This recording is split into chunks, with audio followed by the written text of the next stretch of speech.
ನಮಸ್ಕಾರ ವೀಕ್ಷಕರೇ, ಗೃಹಲಕ್ಷ್ಮಿ ಯೋಜನೆಗೆ ಭರ್ಜರಿ ಗುಡ್ ನ್ಯೂಸ್ ಕೊಟ್ಟಂತಹ ಲಕ್ಷ್ಮಿ ಹೆಬ್ಬಾಳ್ಕರ್. ವೀಕ್ಷಕರೇ, ಗೃಹಲಕ್ಷ್ಮಿ ಯೋಜನೆಯ ಜುಲೈ ಮತ್ತು ಆಗಸ್ಟ್ ತಿಂಗಳ ಹಣ ಬಿಡುಗಡೆ ಆಗ್ತಾ ಇರುವಂಥದ್ದು. ಒಟ್ಟಿಗೆ 4,000 ರೂಪಾಯಿ ಸ್ವತಃ ಲಕ್ಷ್ಮಿ ಹೆಬ್ಬಾಳ್ಕರ್ ಅವರೇ ಹೇಳಿರುವಂಥದ್ದು. ಸೊ CM ಅವರ ಹತ್ರ ಕೂಡ ಮಾತನಾಡಿದ್ದಾರೆ. ಸೊ ಹಾಗಾದರೆ ಯಾವ ಜಿಲ್ಲೆಗಳಿಗೆ ಬರ್ತಾ ಇದೆ? 12 ಜಿಲ್ಲೆಗಳಿಗೆ ಬರ್ತಾ ಇರುವಂಥದ್ದು ಇಂದು. ಸೊ ಹಾಗಾದರೆ ಆ ಒಂದು ಜಿಲ್ಲೆಗಳು ಯಾವುವು ಅನ್ನುವಂಥದ್ದನ್ನು ತಿಳಿಸ್ಕೊಡ್ತೀನಿ. ಸೊ ಜೊತೆಗೆ 2 ಭರ್ಜರಿ ಗುಡ್ ನ್ಯೂಸ್ಗಳು ಬಂದಿರುವಂಥದ್ದು, ಅದ್ರ ಬಗ್ಗೆನೂ ಕೂಡ ಮಾಹಿತಿ ತಿಳಿಸ್ಕೊಡ್ತೀನಿ. ಇಲ್ಲಿ ನೋಡಿ, 12 ಜಿಲ್ಲೆಗಳಲ್ಲಿ ನಿಮ್ಮ ಜಿಲ್ಲೆನೂ ಕೂಡ ಆಗಿದ್ರೆ ನಿಮ್ಮ ಖಾತೆಗೂ ಕೂಡ ಹಣ ಜಮಾ ಆಗುವಂತಹ ಚಾನ್ಸಸ್ ಇದೆ. ಸೊ ಹೀಗಾಗಿ ತುಂಬಾ ಇಂಪಾರ್ಟೆಂಟ್ ಹಾಗೂ ಇಂಟ್ರೆಸ್ಟಿಂಗ್ ಆದಂತಹ ಮಾಹಿತಿ ಇದೆ. ವಿಡಿಯೋನ ಮಧ್ಯೆ ಸ್ಕಿಪ್ ಮಾಡಬೇಡಿ. ಚಾನಲ್ಗೆ ಸಬ್ಸ್ಕ್ರೈಬ್ ಮಾಡಿಲ್ಲ ಅಂದ್ರೆ ದಯವಿಟ್ಟು ಬೇಗನೆ ಸಬ್ಸ್ಕ್ರೈಬ್ ಮಾಡ್ಕೊಳ್ಳಿ. ವಿಡಿಯೋಕ್ಕೆ ಒಂದು ಲೈಕ್ ಕೊಟ್ಬಿಟ್ಟು ವಿಡಿಯೋನ ನೋಡ್ಲಿಕ್ಕೆ ಸ್ಟಾರ್ಟ್ ಮಾಡಿ. ಈಗ ನಾನು ಡೈರೆಕ್ಟ್ ಆಗಿ ಟಾಪಿಕ್ಗೆ ಬಂದ್ಬಿಡ್ತೀನಿ. ಇಲ್ಲಿ ನೋಡಿ ವೀಕ್ಷಕರೇ, ಸಾಕಷ್ಟು ಮಹಿಳಾ ಫಲಾನುಭವಿಗಳಿಗೆ ಈಗಾಗಲೇ 11ನೇ ಕಂತಿನ ಹಣ ಹೋಗಿದೆ ಅಂತಾನೆ ಹೇಳ್ಬೋದು. ಈಗ 12ನೇ ಕಂತಿನ ಹಣಕ್ಕೆ ವೇಟ್ ಮಾಡಿ ಸಾಕಾಗ್ಬಿಟ್ಟಿದೆ. ಈಗಾಗಲೇ ಗೃಹಲಕ್ಷ್ಮಿ ಯೋಜನೆಗೆ ಒಂದು ಅಡಿಪಾಯವನ್ನು ಹಾಕಿರುವಂಥದ್ದು ಲಕ್ಷ್ಮಿ ಹೆಬ್ಬಾಳ್ಕರ್ ಅವರು. ಈಗ CM ಅವರ ಹತ್ರ ಮಾತನಾಡಿಬಿಟ್ಟು ಗೃಹಲಕ್ಷ್ಮಿ ಯೋಜನೆಗೆ ಈಗ ಒಂದು ಜುಲೈ ತಿಂಗಳ ಹಾಗೆ ಆಗಸ್ಟ್ ತಿಂಗಳ ಅಮೌಂಟ್ ಕೂಡ ಹಾಕಬೇಕಾಗಿದೆ. ಅಂದ್ರೆ ಟೋಟಲ್ ಆಗಿ 13ನೇ ಕಂತಿನ ಹಣವರೆಗೂ ಕೂಡ ನಮಗೆ ಅಮೌಂಟ್ ಬರಬೇಕಾಗಿದೆ. ಈಗ ಇನ್ನು 2 ಪೆಂಡಿಂಗ್ ಇರುವಂತಹ ಹಣ ಕೂಡ ಬರಬೇಕಾಗಿದೆ. ಅದರಲ್ಲಿ 11ನೇ ಕಂತಿನ ಹಣ ಕೂಡ ಬರಲ್ದವರು ಕೂಡ ಬಹಳಷ್ಟು ಜನ ಇದ್ದಾರೆ. ಸೊ ಬಹಳಷ್ಟು ಜನ ಕಮೆಂಟ್ ಮಾಡ್ತಾ ಇದ್ದಾರೆ. ಅದ್ರ ಬಗ್ಗೆನೂ ಕೂಡ ಕ್ಲಿಯರಿಟಿ ಕೊಡ್ತೀನಿ. ಯಾಕೆ ಬರ್ತಾ ಇಲ್ಲ, ಯಾವ ಕಾರಣಕ್ಕಾಗಿ ಬರ್ತಾ ಇಲ್ಲ ಅನ್ನುವಂಥದ್ದನ್ನು ಕೂಡ ತಿಳಿಸ್ಕೊಡ್ತೀನಿ.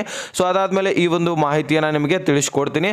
ಸೊ ನೋಡಿ ವೀಕ್ಷಕರೇ, ಯಾವ ಕಾರಣಕ್ಕಾಗಿ ಗೃಹಲಕ್ಷ್ಮಿ ಯೋಜನೆ ನಿಮಗೆ ಬರ್ತಾ ಇಲ್ಲ ಅನ್ನುವಂಥದ್ದು ನೀವು ತುಂಬಾ ಕನ್ಫ್ಯೂಷನ್ ಆಗಿಬಿಟ್ಟಿದ್ರೆ, ಈಗಾಗಲೇ ವೀಕ್ಷಕರೇ ಒಂದು ಸರ್ಕಾರದಿಂದ ಬಂದಿರುವಂತಹ ಮಾಹಿತಿಯ ಪ್ರಕಾರ ಸೊ ಯಾವ ಕಾರಣಕ್ಕೆ ಗೃಹಲಕ್ಷ್ಮಿ ಏರಿಗೆ ಹಣ ಹೋಗ್ತಾ ಇಲ್ಲ, ಈಗಾಗಲೇ ನಿಮ್ಗೆ ಗೊತ್ತಿರಬಹುದು 16,000 20,000 ಗೃಹಲಕ್ಷ್ಮಿ ಇವರನ್ನ ತೆಗೆದುಹಾಕಲಾಗಿದೆ ಒಂದು ಗೃಹಲಕ್ಷ್ಮಿ ಯೋಜನೆಯಿಂದ.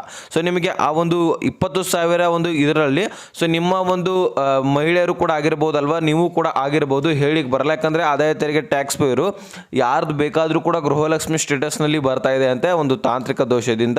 ಸೊ ಅದರಲ್ಲಿ ನಿಮ್ಮದು ಕೂಡ ಆಗಿದ್ರೆ ಹೆಸರು ನಿಮಗೆ ಗೃಹಲಕ್ಷ್ಮಿ ಯೋಜನೆ ಬಂದಿರಲ್ಲ. ಸೊ ಇನ್ನೊಂದು ಕಾರಣ ಇದೆ. ಸೊ ಮುಖ್ಯವಾಗಿ ಆಹಾರ ಇಲಾಖೆನೂ ಕೂಡ ರೇಷನ್ ಕಾರ್ಡನ್ನು ರದ್ದು ಮಾಡ್ತಾ ಇರುವಂಥದ್ದು. ಒಂದು ರೇಷನ್ ಕಾರ್ಡ್ನಲ್ಲಿ ನಿಮ್ಮ ರೇಷನ್ ಕಾರ್ಡ್ ಕೂಡ ರದ್ದು ಮಾಡಿದರೆ ಒಂದು ವೇಳೆ ಸೊ ಇಲ್ಲ ಅಪ್ಪ ಅಂದರೆ ನಮ್ಮದು ಕೂಡ ರೇಷನ್ ಕಾರ್ಡ್ ರಿಯಲ್ ಇದೆ, ಒರಿಜಿನಲ್ ಇದೆ, ಈಗಾಗಲೇ ರೇಷನ್ ಕೂಡ ಕೊಡ್ತಾ ಇದ್ದಾರೆ, ಹಾಗಾದರೆ ನಮ್ಮ ರೇಷನ್ ಕಾರ್ಡ್ ರದ್ದು ಆಗ್ಲಿಕ್ಕೆ ಹೇಗೆ ಸಾಧ್ಯ ಅಂತ ನೀವು ಅನ್ಬೋದು. ಓಕೆ, ಅದು ಅಲ್ಲ ಬಿಡಿ. ಓಕೆನಾ, ಈಗ ಮತ್ತೊಂದು ಕಾರಣ ಕೂಡ ಇದೆ. ಸೊ ನಿಮ್ಮ ಡಾಕ್ಯುಮೆಂಟ್ಸ್ಗಳು ಕೂಡ ಕ್ಲಿಯರ್ ಇದ್ದಾವೆ, ನಿಮ್ಮ ಎಲ್ಲ ಡಾಕ್ಯುಮೆಂಟ್ಸ್ಗಳು ಆಗಲಿ ನೀವಾಗಲಿ ಎಲ್ಲನೂ ಕೂಡ ಕ್ಲಿಯರ್ ಇದ್ದಾವೆ. ಸೊ ಟೋಟಲ್ ಆಗಿ ನಿಮ್ಮ ಒಂದು ಗೃಹಲಕ್ಷ್ಮಿ ಯೋಜನೆಗೆ ಎಲಿಜಿಬಲ್ ಇದ್ದೀರಾ ಅಂತ ಅಂದ್ಕೊಳ್ಳಿ. ಆದರೂ ಸಹಿತ ನಿಮ್ಮ ಡಾಕ್ಯುಮೆಂಟ್ಸ್ಗಳಲ್ಲಿ ಏನಾದರೂ ಪ್ರಾಬ್ಲಮ್ ಇದ್ದರೆ, ಅಂದರೆ ನಿಮ್ಮ ಡಾಕ್ಯುಮೆಂಟ್ಸ್ಗಳು ಸರಿ ಇದ್ದಿಲ್ಲ ಅಂದರೆ, ಒಂದಕ್ಕೊಂದು ಲಿಂಕ್ ಇರಲಿಲ್ಲ ಅಂದರೆ ಅವಾಗ ಏನು ಮಾಡ್ತೀರಾ? ಸೊ ಆವಾಗ ಇಲ್ಲಪ್ಪ ನಮ್ಮದೆಲ್ಲ ಕೂಡ ಲಿಂಕ್ ಇದ್ದಾವೆ ಅಂತ ಅನ್ಕೋಬೋದು. ನೀವು ನೆನಪು ಮಾಡ್ಕೊಳ್ಳಿ, 1-2 ತಿಂಗಳ ಅಥವಾ 1 ತಿಂಗಳ ಹಿಂದ್ಗಡೆ ಏನಾದರೂ ಅಪ್ಡೇಟ್ ಮಾಡಿಸಿದ್ರಾ, ಡಾಕ್ಯುಮೆಂಟ್ಸ್ಗಳಲ್ಲಿ ಏನಾದರೂ ತಿದ್ದುಪಡಿ ಮಾಡಿಸ್ಕೊಂಡಿದ್ದೀರಾ ಅನ್ನೋದಂಥದ್ದನ್ನು ನೆನಪು ಮಾಡ್ಕೊಳ್ಳಿ. ಯಾಕಂದರೆ ಆಧಾರ್ ಕಾರ್ಡು ಅಪ್ಡೇಟ್ ಮಾಡಿಸ್ಕೊಳ್ಳಿ ಅಂತ ಸರ್ಕಾರ ಅನೌನ್ಸ್ ಕೂಡ ಮಾಡಿತ್ತು, ಆದೇಶ ಕೂಡ ಹೊರಡಿಸಿತ್ತು ಒಂದು ತಿಂಗಳ ಹಿಂದೆ.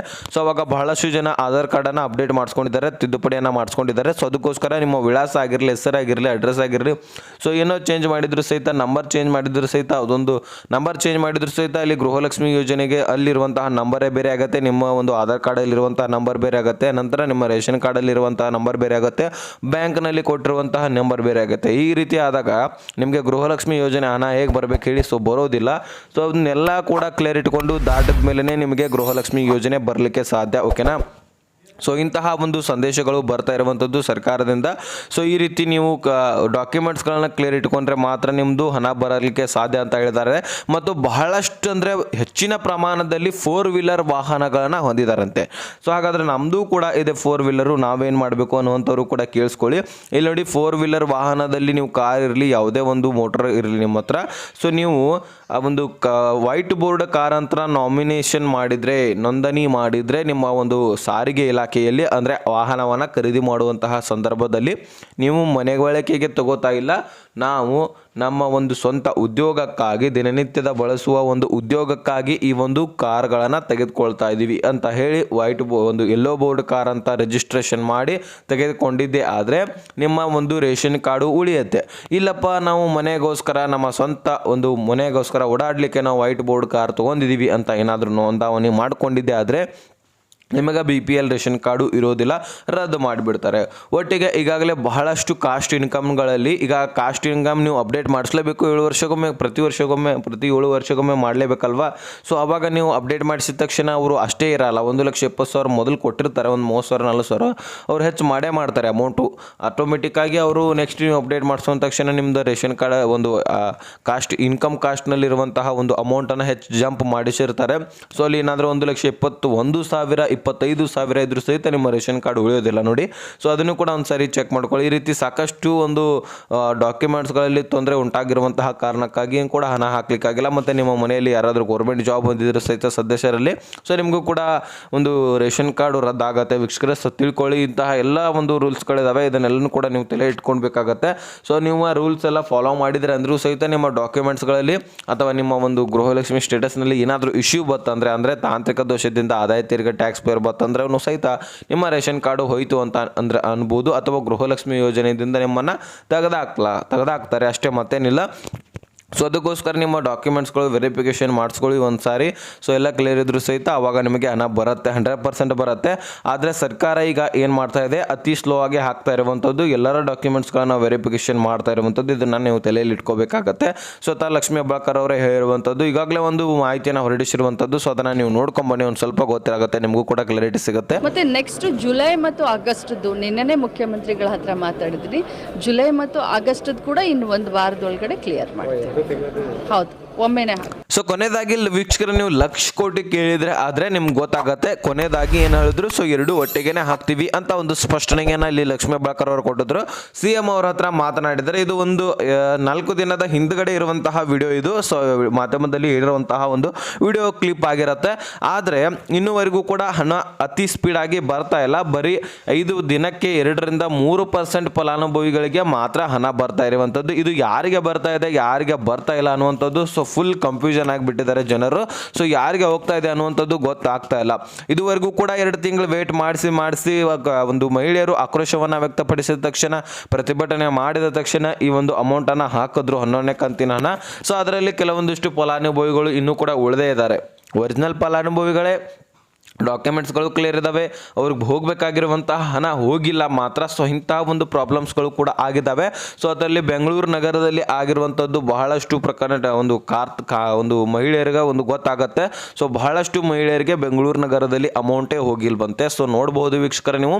ಸೊ ಅಲ್ಲಿರುವಂತಹ ಹೆಚ್ಚಾಗಿ ಮಹಿಳೆಯರು ಎಲ್ಲರೂ ಕೂಡ ಒಂದು ಫೇಕ್ ಡಾಕ್ಯುಮೆಂಟ್ಸ್ಗಳಿಂದ ಹೊಂದಿದ್ದಾರೆ. ಸೊ ಎಲ್ಲರನ್ನೂ ಕೂಡ ತೆಗೆದಾಕ್ಬಿಟ್ಟು ಸೊ ಒಳ್ಳೆಯ ಒಂದು ಡಾಕ್ಯುಮೆಂಟ್ಸ್ ಒಂದು 100% ಒರಿಜಿನಲ್ ಫಲಾನುಭವಿಗಳಿಗೆ ಮಾತ್ರ ಹಣ ಹಾಕ್ತಾ ಇದ್ದಾರೆ. ಸರ್ಕಾರ ಒಳ್ಳೆಯ ಕೆಲಸ ಮಾಡ್ತಾ ಇದೆ, ಇಲ್ಲ ಅಂತ ಅನ್ನೋದಿಲ್ಲ. ಆದರೆ ಯಾರಿಗೆ ಹೋಗಬೇಕಾಗಿದೆ ಈಗ ಅಮೌಂಟು, ಸೊ ಅವರಿಗೆ ಕರೆಕ್ಟಾಗಿ ಹೋದರೆ ಒಳ್ಳೆಯದು ಅನಿಸುತ್ತೆ. ಯಾಕಂದರೆ ಈಗ 13ನೇ ಕಂತಿನ ಹಣ ಆಲ್ಮೋಸ್ಟ್ ಕ್ಲಿಯರ್ ಆಗಬೇಕಾಗಿತ್ತು. ಸೊ ಇದುವರೆಗೂ ಕೂಡ 13ನೇ ಕಂತಿನ ಹಣ ಇನ್ನೂ ಕೂಡ ಬಿಡುಗಡೆ ಮಾಡಿಲ್ಲ. 12ನೇ ಕಂತಿನ ಹಣ ಬರೀ ಒಂದು 10% ಫಲಾನುಭವಿಗಳಿಗೆ ಮಾತ್ರ ಹೋಗಿರುವಂಥದ್ದು. ಉಳಿದ 90% ಫಲಾನುಭವಿಗಳಿಗೆ ಯಾವಾಗ ಹೋಗೋದು? ಇನ್ನು 90% ಫಲಾನುಭವಿಗಳಿಗೆ ಹಾಕಿ 10% ಫಲಾನುಭವಿಗಳಿಗೆ ಮಾತ್ರ ಹೋಗೋದಿದೆ ಅಂದರೆ ಒಪ್ಕೋತಾರೆ. ಆದರೆ ಇಲ್ಲಿ ಅರ್ಧಕ್ಕಿಂತ ಹೆಚ್ಚು ಜನರಿಗೆ ಇನ್ನೂ ಕೂಡ ಹೋಗಿಲ್ಲ ಅಂದರೆ ಸೊ ಈಗ ಜನರ ಆಕ್ರೋಶವನ್ನು ವ್ಯಕ್ತಪಡಿಸ್ತಾ ಇರುವಂಥದ್ದು ನಿಮಗೆ ಕಾಣುತ್ತೆ. ಸೊ ಇನ್ನೊಂದು ವಾರ ಅಮೌಂಟ್ ಬರಲಿಲ್ಲಪ್ಪ ಅಂದರೆ ಮಾಧ್ಯಮಗಳಲ್ಲಿ ಸೊ ಇದೇ ಈಗ ನೋಡಿ ಮಹಿಳೆಯರು ಸ್ಟಾರ್ಟ್ ಮಾಡೇ ಬಿಡ್ತಾರೆ. ಸೊ ಅವರು ಸ್ಟಾರ್ಟ್ ಮಾಡಿದ್ರೇ ಇವರು ಹಣ ಹಾಕೋದು ವೀಕ್ಷಕರ ಸುದ್ದ ಆ ರೀತಿಯೇ ಈಗ ನಡೀತಾ ಇರುವಂಥದ್ದು ಸದ್ಯದಲ್ಲಿ ಘಟನೆಗಳು. ಯಾಕಂದರೆ ಅಮೌಂಟೇ ಹಾಕ್ತಾ ಇಲ್ಲ ಇವರು. ಸೊ ಜನರಿಗೆ ಬರಬೇಕಾಗಿರುವಂತಹ ದುಡ್ಡು ಬರಲಿಲ್ಲಪ್ಪ ಅಂದರೆ ಆಕ್ರೋಶ ಸಹಜವಾಗಿ ವ್ಯಕ್ತಪಡಿಸ್ತಾರೆ, ಹೌದಲ್ವಾ? ಸೊ ನೋಡೋಣ ಈಗ ಯಾವ ಜಿಲ್ಲೆಗಳಿಗೆ ಬರ್ತಾ ಇದ್ದಾವೆ, ಸೊ ಯಾವ ಜಿಲ್ಲೆಗಳನ್ನು ಹೇಳಿಕೆ ಕೊಟ್ಟಿದ್ದಾರೆ ಅನ್ನುವಂಥದ್ದನ್ನು ನೋಡ್ತಾ ಹೋಗೋಣ. ಸೊ ಒಂದೊಂದಾಗಿ ನೋಡ್ತಾ ಹೋಗಿ. ಇಲ್ಲಿ ನೋಡಿ, ಶಿವಮೊಗ್ಗ, ಬಾಗಲಕೋಟೆ, ರಾಯಚೂರು, ಚಿಕ್ಕಬಳ್ಳಾಪುರ, ಚಾಮರಾಜನಗರ, ಮೈಸೂರು, ಬೀದರು, ಮಂಡ್ಯ, ವಿಜಯಪುರ, ಕೊಪ್ಪಳ, ಬೆಳಗಾವಿ, ಬೆಂಗಳೂರು ನಗರದಲ್ಲಿ ಕೂಡ ಈಗ ಬಿಡುಗಡೆ ಆಗ್ತಾ ಇದೆ. ಸೊ ಆ ಒಂದು ಬೆಂಗಳೂರು ನಗರದಲ್ಲಿ ಕೆಲವೊಂದಿಷ್ಟು ಫಲಾನುಭವಿಗಳಿಗೆ ಮಾತ್ರ ಜಮಾ ಆಗ್ತಾ ಇರುವಂಥದ್ದು. ಸೊ ಆದರೆ ಅದು ಕೆಲವೊಂದಿಷ್ಟು ಫಲಾನುಭವಿಗಳಿಗೆ ಆದರೂ ಜಮಾ ಆಗಲಿ ಅಂತ ನಾವು ಅನಿಸಿಕೆ. ಯಾಕಂದರೆ ಅಷ್ಟು ಕೂಡ ಜಮಾ ಆಗ್ತಾ ಇಲ್ಲ. ಅಲ್ಲಿರುವಂತಹ ಫಲಾನುಭವಿಗಳಿಗೆ ಹೆಚ್ಚಾಗಿ ಅಮೌಂಟೇ ಯಾರಿಗೂ ಕೂಡ ಹಾಕುವಂಥ ಒಂದು ಸರ್ಕಾರ ಸರ್ಕಾರ ಕೆಲಸ ಮಾಡ್ತಾನೆ ಇಲ್ಲ. ಯಾಕಂದರೆ ಅಲ್ಲಿ ಎಲ್ಲ ಒಂದು ಫೇಕ್ ಡಾಕ್ಯುಮೆಂಟ್ಸ್ಗಳು ಹೆಚ್ಚಾಗಿ ಸಿಗುವಂತಹ ಕಾರಣಕ್ಕಾಗಿ ಈ ರೀತಿ ಆಗ್ತಾ ಇದೆ ಅಂತ ಒಂದು ಹೇಳಿಕೆ ಬಂದಿರುವಂಥದ್ದು. ಸೊ ಅದೇ ರೀತಿಯಾಗಿ ವಿಜಯನಗರ ಜಿಲ್ಲೆಗಳಲ್ಲಂತೂ ಆಲ್ಮೋಸ್ಟ್ ಹಾಕ್ತಾ ಇದ್ದಾರೆ ಅಲ್ಲಿ ಕೂಡ. ಸೊ ಕೆಲವೊಂದಿಷ್ಟು ಫಲಾನುಭವಿಗಳಿಗೆ ಈಗಾಗಲೇ ಹೋಗಿರುವಂಥದ್ದು 12ನೇ ಕಂತಿನ ಹಣ. ಅದಕ್ಕಿಂತ ಮುಂಚೆ 4,000 ಒಟ್ಟಿಗೆ ಹೋಗಿತ್ತಲ್ವ ಮೊದಲು. ಸೊ ಅಲ್ಲಿ ಒಂದು ಫಲಾನುಭವಿಗಳಿಗೂ ಕೂಡ ಹೋಗಿತ್ತು. ಸೊ 4,000 ಒಬ್ಬೊಬ್ಬರಿಗೆ ಜಮಾ ಆಗಿತ್ತು. ಅಲ್ಲಿ ಕೂಡ 2-5% ಫಲಾನುಭವಿಗಳಿಗೆ ಮಾತ್ರ ಜಮಾ ಆಗಿರುವಂಥದ್ದು. ಸೊ ಈಗ ಇದ್ರ ಬಗ್ಗೆ ನಿಮಗೆ ಸಂಪೂರ್ಣವಾಗಿ ನಾನು ತಿಳಿಸ್ಕೊಟ್ಟಿದ್ದೀನಿ. ಸೊ ಎಲ್ಲನೂ ಕೂಡ ಕ್ಲಿಯರಾಗಿ ಅರ್ಥ ಆಗಿದ್ರೆ ಲೈಕ್ ಮಾಡಿ, ನಿಮ್ಮ ಸ್ನೇಹಿತರಿಗೆ ಶೇರ್ ಮಾಡಿ, ಸಬ್ಸ್ಕ್ರೈಬ್ ಮಾಡಿ ಅಂತ ಹೇಳ್ತಾ ಮತ್ತೆ ಮುಂದಿನ ಮಾಹಿತಿ ಸಿಗೋಣ. ಸೊ ಲಿಸ್ ತನಕ ಬಾಯ್, ಫ್ರೆಂಡ್ಸ್.